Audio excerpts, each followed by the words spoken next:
ನಮಸ್ಕಾರ ಸ್ನೇಹಿತರೆ, ನಮ್ಮ ನಂಬಿಕೆಗೆ ಸ್ವಾಗತ ಸುಸ್ವಾಗತ. ಸ್ನೇಹಿತರೆ, ಭಾವಗೀತೆ ಜಾನಪದ ಗೀತೆಗಳನ್ನು ಯಾರೆಲ್ಲ ಕೇಳ್ತಿರೋ ಅಂಥವರಿಗೆ ಫೇವರಿಟ್ ಧ್ವನಿಯೊಂದು ಇದ್ದೇ ಇರುತ್ತೆ. ಯಾವುದಾದ್ರೂ ಹಳ್ಳಿಯ ರಸ್ತೆಗಳಲ್ಲಿ ಸಂಜೆ ಹೊತ್ತಲ್ಲಿ ನಡೀತಾ ಹೋದರೆ ಒಂದು ಮಧುರವಾದ ಧ್ವನಿ ನಮ್ಮ ಮನಸ್ಸನ್ನು ಕ್ಷಣಾರ್ಧದಲ್ಲಿ ನಿಲ್ಲಿಸಿಬಿಡುತ್ತೆ. ಆ ಧ್ವನಿಯಲ್ಲಿ ಮಣ್ಣಿನ ಪರಿಮಳವಿರುತ್ತೆ, ರೈತನ ಬೆವರಿನ ಸುವಾಸನೆ ಇರುತ್ತೆ, ಪ್ರೀತಿಯ ಮಧುರತೆ ಇರುತ್ತೆ, ಬದುಕಿನ ನೋವು ಮತ್ತು ಸಂತೋಷ ಎರಡು ಬೆರೆತಿರ್ತಾವೆ. ಆ ಧ್ವನಿ ಯಾರದ್ದೂ ಅಲ್ಲ, ಅದು ಕನ್ನಡದ ಭಾವಗೀತೆಗಳಿಗೆ ಜೀವ ತುಂಬಿದ, ಸಾಹಿತ್ಯವನ್ನು ಸಾಮಾನ್ಯ ಜನರ ಮನೆ ಮನೆಗೆ ತಲುಪಿಸಿದ, ಲಕ್ಷಾಂತರ ಕನ್ನಡಿಗರ ಹೃದಯದಲ್ಲಿ ಶಾಶ್ವತ ಸ್ಥಾನ ಪಡೆದ ಗಾನಯೋಗಿ ಡಾಕ್ಟರ್ ಸಿ ಅಶ್ವಥ್ ಅವರದ್ದು. ಅವರು ಕೇವಲ ಗಾಯಕರಲ್ಲ, ಕವಿತೆಗಳನ್ನು ಹಾಡಾಗಿ ಪರಿವರ್ತಿಸಿದ ಮಾಂತ್ರಿಕ, ಕನ್ನಡ ಸಾಹಿತ್ಯವನ್ನು ಜನರ ಹೃದಯಕ್ಕೆ ಕೊಂಡೊಯ್ದ ಸೇತುವೆ, ಸಾವಿರಾರು ಯುವಕರಿಗೆ ಕನ್ನಡದ ಮೇಲೆ ಪ್ರೀತಿ ಮೂಡಿಸಿದ ಸಾಂಸ್ಕೃತಿಕ ರಾಯಭಾರಿ. ಆದರೆ ಈ ಮಹಾನ್ ಸಂಗೀತ ಸಾಧಕನ ಜೀವನ ಸುಲಭವಾಗಿರಲಿಲ್ಲ. ಸಾಕಷ್ಟು ಹೋರಾಟಗಳಿದ್ದವು, ನಿರಾಶೆಗಳಿದ್ದವು, ಕನಸುಗಳಿದ್ದವು. ಆದರೂ ಸಂಗೀತಕ್ಕಾಗಿ ಮಾಡಿದ ತ್ಯಾಗಗಳಿದ್ದವು. ಬನ್ನಿ, ಹಾಗಿದ್ರೆ ಈ ಸಂಗೀತ ದಿಗ್ಗಜನ ಕುರಿತಾದ ಕೆಲವೊಂದಷ್ಟು ವಿಚಾರಗಳನ್ನು ಈ ಸಂಚಿಕೆಯಲ್ಲಿ ಹೇಳ್ತಾ ಹೋಗ್ತೀನಿ. ಅದಕ್ಕೂ ಮುನ್ನ ನಮ್ಮ ನಂಬಿಕೆಗೆ ನಿಮ್ಮ ಬೆಂಬಲವಿರಲಿ. ಎಲ್ಲ ವಿಧದ ತ್ವಚೆಯ ಸಮಸ್ಯೆಗಳಿಗೆ ಧೀಮಹಿ ಪ್ರಾಡಕ್ಟ್ ರಾಮಬಾಣದಂತೆ ಕೆಲಸ ಮಾಡುತ್ತೆ.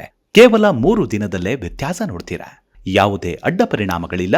ಕೆಮಿಕಲ್ ರಹಿತವಾದ 16 ನೈಸರ್ಗಿಕ ಪದಾರ್ಥಗಳ ಮಿಶ್ರಣದಿಂದ ತಯಾರಾದ 100% ಆರ್ಗ್ಯಾನಿಕ್ ಧೀಮಹಿ ಪ್ರಾಡಕ್ಟ್. ಹೆಚ್ಚಿನ ಮಾಹಿತಿಗಾಗಿ ಕೆಳಕಂಡ ದೂರವಾಣಿಗೆ ಸಂಪರ್ಕಿಸಿ. ಸ್ನೇಹಿತರೆ, ಡಾಕ್ಟರ್ ಸಿ ಅಶ್ವಥ್ ಅವರ ಪೂರ್ಣ ಹೆಸರು ಅಶ್ವಥ್ ನಾರಾಯಣ. ಹುಟ್ಟಿದ್ದು ಡಿಸೆಂಬರ್ 29, 1939ರಲ್ಲಿ ಬೆಂಗಳೂರಿನ ದೇವನಹಳ್ಳಿ ಬಳಿಯ ಚನ್ನರಾಯಪಟ್ಟಣದಲ್ಲಿ. ಆ ಸಮಯದಲ್ಲಿ ಬೆಂಗಳೂರು ಇಂದಿನಂತೆ ಆಧುನಿಕ ಮಹಾನಗರವಾಗಿರಲಿಲ್ಲ. ಮರಗಳಿಂದ ಆವೃತ್ತವಾದ ರಸ್ತೆಗಳು, ಶಾಂತ ವಾತಾವರಣ ಮತ್ತು ಸರಳ ಜೀವನ ಶೈಲಿ ಅಲ್ಲಿ ಸಾಮಾನ್ಯವಾಗಿತ್ತು. ಅವರ ಕುಟುಂಬ ಮಧ್ಯಮ ವರ್ಗಕ್ಕೆ ಸೇರಿತ್ತು. ಆರ್ಥಿಕವಾಗಿ ಶ್ರೀಮಂತರಾಗಿರಲಿಲ್ಲ, ಆದರೆ ಸಂಸ್ಕಾರ, ಶಿಕ್ಷಣ ಮತ್ತು ಕಲೆಯ ಬಗ್ಗೆ ಅಪಾರ ಗೌರವವಿತ್ತು. ಬಾಲ್ಯದಿಂದಲೇ ಅಶ್ವಥ್ ಅವರಿಗೆ ಸಂಗೀತದ ಮೇಲೆ ವಿಶೇಷವಾದ ಆಸಕ್ತಿ ಇತ್ತು. ಮನೆಯಲ್ಲಿ ಕೇಳಿಬರುವ ಹಾಡುಗಳು, ರೇಡಿಯೋ ಕಾರ್ಯಕ್ರಮಗಳು, ದೇವಾಲಯಗಳಲ್ಲಿ ನಡೆಯುವ ಭಜನೆಗಳು ಇವೆಲ್ಲವೂ ಅವರ ಮನಸ್ಸಿನಲ್ಲಿ ಸಂಗೀತದ ಬೀಜವನ್ನು ಬಿತ್ತಿದುವು. ಇತರ ಮಕ್ಕಳು ಆಟದಲ್ಲಿ ತೊಡಗಿಸಿಕೊಂಡರೆ ಅಶ್ವಥ್ ಅವರು ಹಾಡುಗಳನ್ನು ಗುನುಗುತ್ತಿದ್ದರು. ಸಂಗೀತ ಅವರ ಜೀವನದ ಅವಿಭಾಜ್ಯ ಅಂಗವಾಗಿತ್ತು. ಬಾಲ್ಯದಲ್ಲಿ ಅವರು ರೇಡಿಯೋದಲ್ಲಿ ಕೇಳಿಬರುವ ಹಾಡುಗಳನ್ನು ಗಮನದಿಂದ ಆಲಿಸ್ತಿದ್ರು. ಒಂದು ಬಾರಿ ಕೇಳಿದ ಹಾಡನ್ನು ಮತ್ತೆ ಹಾಡುವಷ್ಟು ಅದ್ಭುತ ನೆನಪಿನ ಶಕ್ತಿ ಅವರಿಗಿತ್ತು.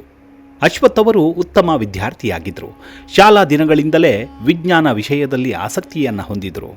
ಮುಂದೆ ಎಂಜಿನಿಯರಿಂಗ್ ಶಿಕ್ಷಣವನ್ನು ಪಡೆದರು.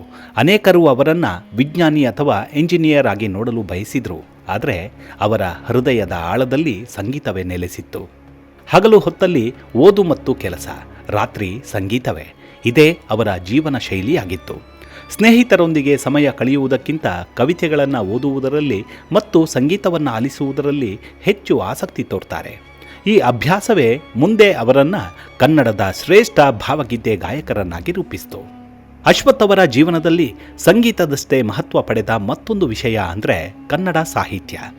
ಯುವಕರಾಗಿದ್ದಾಗ ಕನ್ನಡದ ಮಹಾನ್ ಕವಿಗಳ ಕೃತಿಗಳನ್ನು ಓದಲು ಪ್ರಾರಂಭಿಸಿದರು. ಅವುಗಳಲ್ಲಿ ಪ್ರಮುಖರು ಕುವೆಂಪು, DR ಬೇಂದ್ರೆ, KS ನರಸಿಂಹಸ್ವಾಮಿ, ನಿಸಾರ್ ಅಹಮದ್, ಗೋಪಾಲಕೃಷ್ಣ ಅಡಿಗ. ಹೀಗೆ ಅವರ ಕವನಗಳು ಅಶ್ವಥ್ ಅವರನ್ನು ಆಳವಾಗಿ ಪ್ರಭಾವಿಸಿದವು. ಅವರು ಕವಿತೆಗಳನ್ನು ಕೇವಲ ಓದಲಿಲ್ಲ, ಅವುಗಳನ್ನು ಅನುಭವಿಸಿದರು. ಪ್ರತಿಯೊಂದು ಸಾಲಿನ ಭಾವವನ್ನು ತಮ್ಮ ಹೃದಯದಲ್ಲಿ ಇಳಿಸಿಕೊಂಡರು. ಮುಂದೆ ಇದೇ ಸಾಹಿತ್ಯ ಪ್ರೇಮ ಅವರ ಸಂಗೀತದ ಪ್ರಮುಖ ಶಕ್ತಿಯಾಯಿತು. 1970ರ ದಶಕದಲ್ಲಿ ಕನ್ನಡ ಸಂಗೀತ ಲೋಕದಲ್ಲಿ ಹೊಸ ಪ್ರಯೋಗಗಳು ನಡೀತಿದ್ದವು. ಚಿತ್ರಗೀತೆಗಳು ಜನಪ್ರಿಯವಾಗಿದ್ದರೂ ಸಾಹಿತ್ಯಾಧಾರಿತ ಸಂಗೀತಕ್ಕೆ ಹೆಚ್ಚಿನ ಅವಕಾಶಗಳಿರಲಿಲ್ಲ. ಅಂತಹ ಸಮಯದಲ್ಲಿ ಅಶ್ವಥ್ ಹೊಸ ರೀತಿಯ ಸಂಗೀತದೊಂದಿಗೆ ಜನರ ಮುಂದೆ ಬಂದರು. ಅವರ ಧ್ವನಿ ವಿಭಿನ್ನವಾಗಿತ್ತು. ಅದು ಸಾಂಪ್ರದಾಯಿಕವಾಗಿ ತರಬೇತಿ ಪಡೆದ ಶಾಸ್ತ್ರೀಯ ಗಾಯಕನ ಧ್ವನಿಯಲ್ಲ, ಅದು ಬದುಕಿನ ಅನುಭವಗಳಿಂದ ಮೂಡಿಬಂದ ಧ್ವನಿ. ಆ ಧ್ವನಿಯಲ್ಲಿ ಕೃತಕತೆ ಇರಲಿಲ್ಲ, ನೈಜವಾಗಿತ್ತು, ಆತ್ಮೀಯತೆ ಇತ್ತು. ಈ ಕಾರಣದಿಂದಲೇ ಜನರು ಅವರನ್ನು ತಕ್ಷಣವೇ ಒಪ್ಪಿಕೊಂಡರು.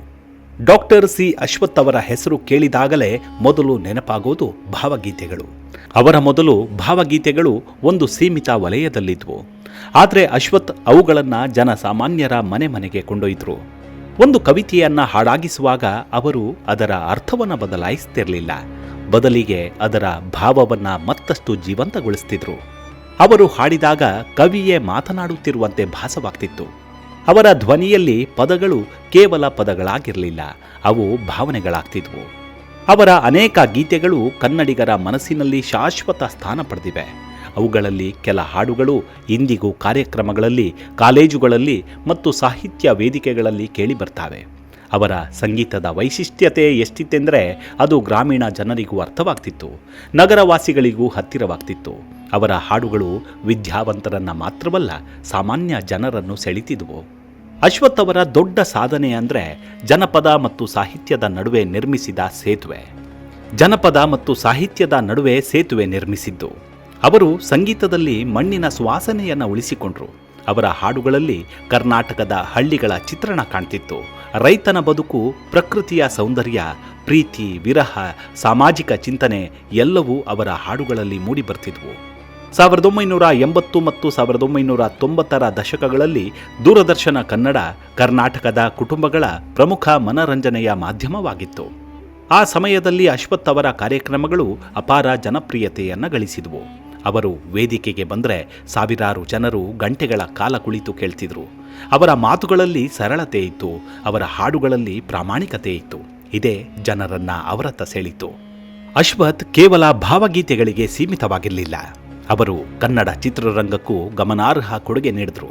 ಸಂಗೀತ ನಿರ್ದೇಶಕರಾಗಿ ಮತ್ತು ಗಾಯಕರಾಗಿ ಅನೇಕ ಚಿತ್ರಗಳಲ್ಲಿ ಕೆಲಸ ಮಾಡ್ತಾರೆ. ಅವರ ಸಂಗೀತದಲ್ಲಿ ಸಾಹಿತ್ಯಕ್ಕೆ ಸದಾ ಮೊದಲ ಆದ್ಯತೆ ಇತ್ತು. ಇದರಿಂದ ಅವರ ಹಾಡುಗಳು ಕಾಲಾತೀತವಾದವು. ಖ್ಯಾತಿ ಹೆಚ್ಚಿದಂತೆ ಹಲವರು ಬದಲಾಗ್ತಾರೆ, ಆದರೆ ಅಶ್ವಥ್ ಹಾಗಲ್ಲ. ಅವರು ಸದಾ ಸರಳ ಜೀವನವನ್ನು ನಡೆಸಿದ್ರು. ಗ್ರಾಮೀಣ ಪ್ರದೇಶಗಳ ಕಾರ್ಯಕ್ರಮಗಳಿಗೆ ವಿಶೇಷ ಆದ್ಯತೆಯನ್ನು ನೀಡಿದ್ರು. ಯಾವುದೇ ಅಭಿಮಾನಿ ಅವರ ಬಳಿ ಬಂದರೆ ಆತ್ಮೀಯವಾಗಿ ಮಾತನಾಡ್ತಿದ್ರು. ಅವರು ಸಂಗೀತವನ್ನು ವೃತ್ತಿಗಿಂತಲೂ ಸೇವೆಯಾಗಿ ನೋಡ್ತಿದ್ರು. ಅಶ್ವಥ್ ಅವರ ಜೀವನದಲ್ಲಿ ಕನ್ನಡ ಭಾಷೆಗೆ ವಿಶೇಷ ಸ್ಥಾನವಿತ್ತು. ಅವರು ಕನ್ನಡದ ಬಗ್ಗೆ ಅಪಾರ ಅಭಿಮಾನವನ್ನು ಹೊಂದಿದ್ರು. ಅವರ ನಂಬಿಕೆ ಏನೆಂದರೆ ಭಾಷೆ ಉಳಿದರೆ ಸಂಸ್ಕೃತಿ ಉಳಿಯುತ್ತೆ ಎಂದು. ಆದ್ದರಿಂದಲೇ ಅವರು ಕನ್ನಡ ಸಾಹಿತ್ಯವನ್ನು ಹಾಡುಗಳ ಮೂಲಕ ಜನರಿಗೆ ತಲುಪಿಸಲು ನಿರಂತರವಾಗಿ ಶ್ರಮಿಸಿದರು. ಅವರ ಸಂಗೀತ ಸಾಧನೆಗೆ ಅನೇಕ ಪ್ರಶಸ್ತಿಗಳು ಸಂದವು. ರಾಜ್ಯೋತ್ಸವ ಪ್ರಶಸ್ತಿ ಸೇರಿದಂತೆ ಹಲವಾರು ಗೌರವಗಳು ದೊರಕಿದ್ವು. ವಿಶ್ವವಿದ್ಯಾಲಯಗಳು ಅವರಿಗೆ ಗೌರವ ಡಾಕ್ಟರೇಟನ್ನು ನೀಡಿ ಸನ್ಮಾನಿಸಿದ್ವು. ಅದಾದ ನಂತರವೇ ಡಾಕ್ಟರ್ ಸಿ ಅಶ್ವಥ್ ಎಂದು ಪ್ರಸಿದ್ಧರಾದರು. ಆದರೆ ಅವರ ಪ್ರಕಾರ ಜನರ ಪ್ರೀತಿಯೇ ಅತಿ ದೊಡ್ಡ ಪ್ರಶಸ್ತಿ. ಸಿ ಅಶ್ವಥ್ ಅವರಿಗೆ ಜೀವನದ ಕೊನೆಯ ಹಂತದಲ್ಲಿ ಆರೋಗ್ಯ ಸಮಸ್ಯೆಗಳು ಕಾಣಿಸಿಕೊಂಡವು. ಆದರೂ ಸಂಗೀತವನ್ನು ಎಂದೆಂದಿಗೂ ಬಿಡಲಿಲ್ಲ. ಅನಾರೋಗ್ಯದ ನಡುವೆಯೂ ಕಾರ್ಯಕ್ರಮಗಳಲ್ಲಿ ಭಾಗವಹಿಸುತ್ತಿದ್ದರು. ಅವರ ಧ್ವನಿ ದುರ್ಬಲವಾಗಿರಬಹುದು, ಆದರೆ ಅದರಲ್ಲಿದ್ದ ಭಾವನೆ ಎಂದಿಗೂ ಕಡಿಮೆಯಾಗಲಿಲ್ಲ. ಹೀಗೆ 2015ರ ಡಿಸೆಂಬರ್ 29ರಂದು ಅವರು ನಿಧನರಾಗ್ತಾರೆ. ಆ ಸುದ್ದಿ ಕೇಳಿ ಸಾವಿರಾರು ಅಭಿಮಾನಿಗಳು ಕಣ್ಣೀರಿಟ್ಟರು. ಕನ್ನಡ ಸಂಗೀತ ಲೋಕ ಒಂದು ಅಪರೂಪದ ಧ್ವನಿಯನ್ನ ಕಳೆದುಕೊಳ್ತು. ಡಾಕ್ಟರ್ ಸಿ ಅಶ್ವಥ್ ಅವರು ಸಂಗೀತದಷ್ಟೇ ಕುಟುಂಬಕ್ಕೂ ಅಪಾರ ಮಹತ್ವವನ್ನು ನೀಡ್ತಿದ್ರು. ಕಾರ್ಯಕ್ರಮಗಳು, ಧ್ವನಿ ಮುದ್ರಣಗಳು ಮತ್ತು ಪ್ರವಾಸಗಳ ನಡುವೆಯೂ ತಮ್ಮ ಪತ್ನಿ ಹಾಗೂ ಮಕ್ಕಳೊಂದಿಗೆ ಸಮಯವನ್ನು ಕಳೆಯಲು ಪ್ರಯತ್ನಿಸುತ್ತಿದ್ದರು. ಕುಟುಂಬದ ಬೆಂಬಲವೇ ತಮ್ಮ ಸಂಗೀತ ಯಾನದಲ್ಲಿ ಪ್ರಮುಖ ಶಕ್ತಿಯಾಗಿದೆ ಎಂದು ಅವರು ಹಲವು ಸಂದರ್ಭಗಳಲ್ಲಿ ಪರೋಕ್ಷವಾಗಿ ಉಲ್ಲೇಖಿಸಿದರು. ಅವರ ಪತ್ನಿ ಚಂದ್ರಾ ಅಶ್ವಥ್ ಅವರು ಸಾರ್ವಜನಿಕ ಜೀವನದಿಂದ ದೂರವಿದ್ದು ಕುಟುಂಬದ ಜವಾಬ್ದಾರಿಗಳನ್ನು ನಿಭಾಯಿಸುವ ಮೂಲಕ ಅಶ್ವಥ್ ಅವರ ಸಂಗೀತ ಯಾನಕ್ಕೆ ಬಲವಾದ ಬೆಂಬಲವಾಗಿದ್ದರು. ಅಶ್ವಥ್ ಅವರು ತಮ್ಮ ಮಕ್ಕಳಿಗೆ ಉತ್ತಮ ಶಿಕ್ಷಣ ಮತ್ತು ಸಂಸ್ಕಾರವನ್ನು ನೀಡಲು ಆದ್ಯತೆಯನ್ನು ನೀಡಿದರು. ತಮ್ಮ ಕಲಾ ಸಾಧನೆಯನ್ನು ಕುಟುಂಬದ ಮೇಲೇರದೆ ಮಕ್ಕಳು ತಮ್ಮದೇ ಆದ ದಾರಿಯನ್ನು ಆರಿಸಿಕೊಳ್ಳಲು ಅವಕಾಶವನ್ನು ನೀಡಿದರು.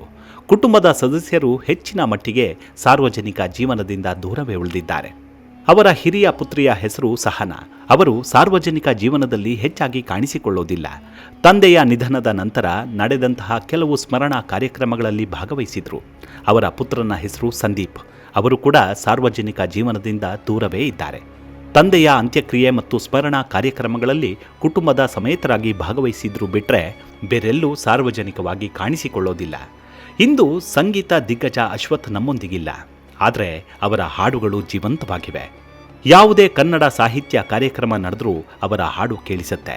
ಯಾವುದೇ ಭಾವಗೀತೆಗಳ ಕಾರ್ಯಕ್ರಮ ನಡೆದರೂ ಅವರ ನೆನಪು ಬರುತ್ತೆ. ಹೊಸ ಪೀಳಿಗೆಯ ಗಾಯಕರು ಕೂಡ ಅವರಿಂದ ಪ್ರೇರಣೆ ಪಡೆದಿದ್ದಾರೆ. ಅವರು ಸೃಷ್ಟಿಸಿದ ಸಂಗೀತ ಪರಂಪರೆ ಇನ್ನೂ ಮುಂದುವರಿತಿದೆ. ಹೀಗೆ ಡಾಕ್ಟರ್ ಸಿ ಅಶ್ವಥ್ ಅವರು ಒಬ್ಬ ವ್ಯಕ್ತಿಯಲ್ಲ, ಅವರು ಒಂದು ಯುಗ, ಒಂದು ಸಂಗೀತದ ಚಳುವಳಿ, ಒಂದು ಸಾಂಸ್ಕೃತಿಕ ಕ್ರಾಂತಿ, ಕನ್ನಡ ಸಾಹಿತ್ಯವನ್ನು ಜನರ ಮನೆ ಬಾಗಿಲಿಗೆ ತಲುಪಿಸಿದ ಗಾನಯೋಗಿ, ಭಾವಗೀತೆಗಳಿಗೆ ಹೊಸ ಜೀವ ತುಂಬಿದ ಸಂಗೀತ ಸಾಧಕ, ಮಣ್ಣಿನ ಪರಿಮಳವನ್ನು ಧ್ವನಿಯಲ್ಲಿ ಹೊತ್ತ ಕಲಾವಿದ. ಇಂದು ಅವರ ಹಾಡು ಕೇಳಿದಾಗ ನಾವು ಕೇವಲ ಸಂಗೀತವನ್ನು ಕೇಳೋದಿಲ್ಲ, ನಮ್ಮ ಸಂಸ್ಕೃತಿಯನ್ನು ಕೇಳುತ್ತೇವೆ, ನಮ್ಮ ಭಾಷೆಯನ್ನು ಕೇಳ್ತೇವೆ, ನಮ್ಮ ಮಣ್ಣಿನ ಆತ್ಮವನ್ನು ಕೇಳ್ತೇವೆ. ಆದ್ದರಿಂದಲೇ ಡಾಕ್ಟರ್ ಸಿ ಅಶ್ವಥ್ ಅವರ ಧ್ವನಿ ಎಂದಿಗೂ ಮೌನವಾಗುವುದಿಲ್ಲ. ಕನ್ನಡ ಇರುವವರೆಗೆ, ಕನ್ನಡ ಸಾಹಿತ್ಯ ಇರುವವರೆಗೆ, ಕನ್ನಡಿಗರ ಹೃದಯದಲ್ಲಿ ಭಾವನೆಗಳು ಇರುವವರೆಗೆ ಡಾಕ್ಟರ್ ಸಿ ಅಶ್ವಥ್ ಅವರ ಹಾಡುಗಳು ಸದಾ ಮೊಳಗುತ್ತಲೇ ಇರ್ತವೆ. ಮುಂದಿನ ಸಂಚಿಕೆಯಲ್ಲಿ ಮತ್ತೆ ಸಿಗೋಣ. ಅಲ್ಲಿವರೆಗೂ ನಿಮ್ಮ ಆರೋಗ್ಯದ ಕಡೆ ಗಮನವಿರಲಿ. Take care. ನಮಸ್ಕಾರ.